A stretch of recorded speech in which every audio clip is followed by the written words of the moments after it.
আসসালামু আলাইকুম প্রিয় দর্শক, আজকে খুব একটি গুরুত্বপূর্ণ ভিডিও, সবাই দেখবেন, আশা করি কিছু শিখতে পারবেন। আজকে দেখাবো সেপারেটর। আজকে সেপারেটর আমরা খুলতেছি। রিফাইনারি প্ল্যান্টে সবচেয়ে গুরুত্বপূর্ণ জিনিসই হচ্ছে সেপারেটর। তো সেপারেটর অনেক ময়লা হয়েছে, তাই এটা খুলতেছি।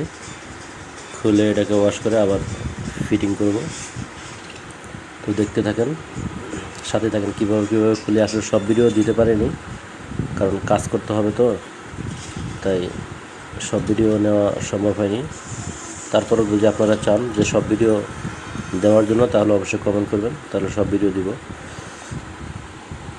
তো এই যে উপরে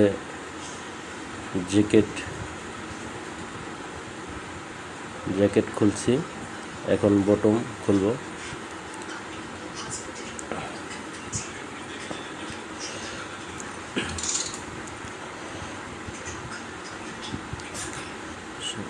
এটা হচ্ছে বটম। এটার ভিতরে সব ডিস্ক থাকে, যে ডিস্কের মাধ্যমে তেলটা আলাদা হয়ে যায় এবং কি স্যুপটা আলাদা হয়ে যায়। তো সবচেয়ে কষ্টের বিষয় হচ্ছে এটা খুলতে অনেক সময় লাগে। এটা খুলতেই সবচেয়ে ঝামেলা। এই যে বাড়ি দিচ্ছে, একজন গেছে, নেক্সট আরেকজন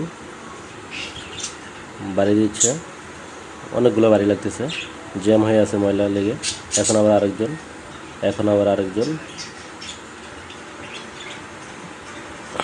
এর ভিতরেও আরও অনেকে বাড়ি দিয়েছে, আমিও বাড়ি দিয়েছি, সেই ফুটেজটা দিতে পারিনি আপনাদেরকে। তো অবশেষে খোলা হয়ে গেছে আমাদের। এখন ডিস্কগুলো আমরা উঠাইতেছি। তো নিচের যে একটা বটম আছে, বটমটা ওয়ারিং, মালটা অনেক গরম, তো তার কারণে হচ্ছে ওয়ারিং হিট হয়ে আপনার লেগে আছে, উঠানো যাচ্ছে না। পরে সিলারের ঠান্ডা পানি দিয়ে এটাকে উঠাচ্ছি আমরা। এই যে উঠাচ্ছি। এখন এগুলা আমরা খুলে দিচ্ছি, মেকানিক্যাল লোক খুলে দিচ্ছি। এখন প্লান্টের যারা ওয়াশ করে ওদের হাতে দিয়ে দিচ্ছি, এখন ওরা ওয়াশ করবে। ওয়াশ করলে আবার কালকে এগুলোকে গোছাইয়ে আবার ফিটিং করব। কালকে আরেকটা ভিডিও দেখাবো আপনাদেরকে। ভিডিওটা দেখার জন্য সাথেই থাকবেন। আল্লাহ হাফেজ, সবাই ভালো থাকবেন। এটি হচ্ছে সব সেপারেটরের পার্টপাতি। যারা চিনেন অবশ্যই কমেন্ট করবেন।